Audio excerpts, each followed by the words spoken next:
Welcome to Superb Story Time, a time where we listen to wonderful, beautiful stories and we draw life skills, life lessons, and life values from them and become thought leaders. Let's begin. Today's story is a true story coming all the way from Mexico. This lady is, this lady was 103 years old, and her daughter, her granddaughter, her family members, everybody were really concerned about her health. And she had realized that she is in her last stage. She was healthy and she was okay. And however, she got this thought, she got this intuition that this is her last time. And she is a Catholic. And she decides, she tells the daughter and she tells the granddaughter, she tells the family that if a church father would come and I would like to do some prayers with him. And then the father was invited. Father of the church was somewhere in about 50s or 60s. He came in, and when he entered the room, he saw a chair right next to where she was sitting. So the father said, "Lady, the chair is here, and were you expecting me?" She said, "No, no, no, no, no. I was not. No, no, not at all." Yeah, this. He said, "No. Okay. By seeing the chair, I assumed that you were expecting me." The lady said, Father, if you don't mind, can you close the door? I want to talk to you something. Father was, why is this? They said, okay. He closed the door and he said, Father, this thing, you pull up another chair. So he pulled up another chair. He said, this chair is for somebody else. The father sat in another chair. He says, Father, I have a confession to make. In fact, until the age of 50, I didn't know how to pray. I had no idea how to actually pray. One day I said this to my friend Betty and told her, Betty, see, I can't pray. I'm now in 50s and I have still not learned how to pray. Betty said it is very easy. She taught me this method.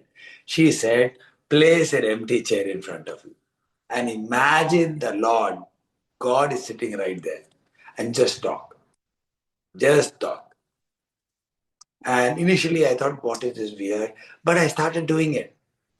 And from that day it stuck. And now I want to say, now that I started to feel my end is near, I'm 103, I spend literally hours talking to the Lord.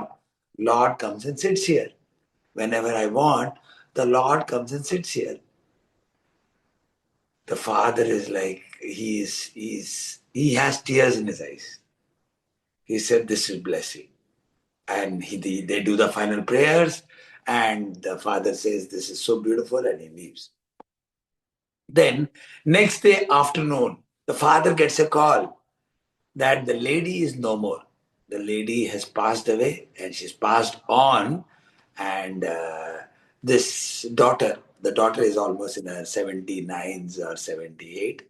And she gives a call and she says to the father, Father, mother is no more. Thank you so much. You came by. And so the father will ask, did she die with peace? I'm 100% sure she died in peace. She called all of us. She called my daughter. She called me. And I was just going out, stepping out to the store, going close by. She gave us a hug. She kissed both of us. And she said she'd be taking a rest now.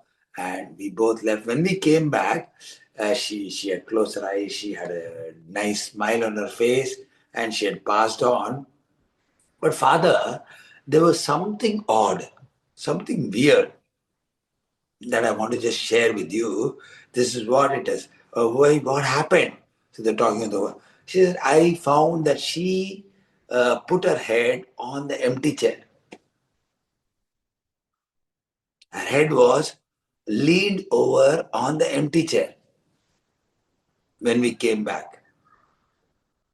And the father said this. Now listen to this, Father. He said, I wish all of us can live like this. All of us can die this way.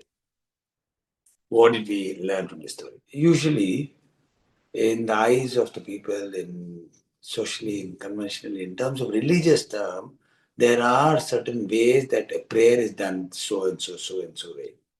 This is how you need to do prayer, you need to kneel down, you need to do this way, you need to do that way.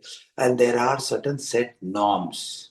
From childhood, we have been trained that sit like this, do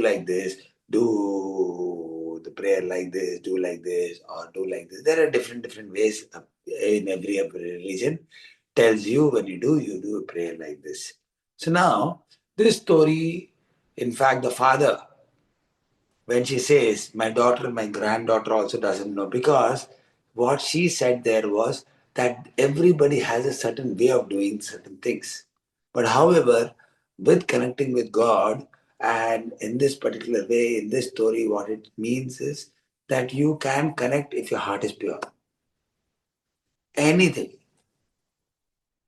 She mentioned that now she's connecting with God for a couple of hours. She's 103, and she was connecting. She is saying that now I sit and talk to Lord for a couple of hours every day. Now that is a form of prayer.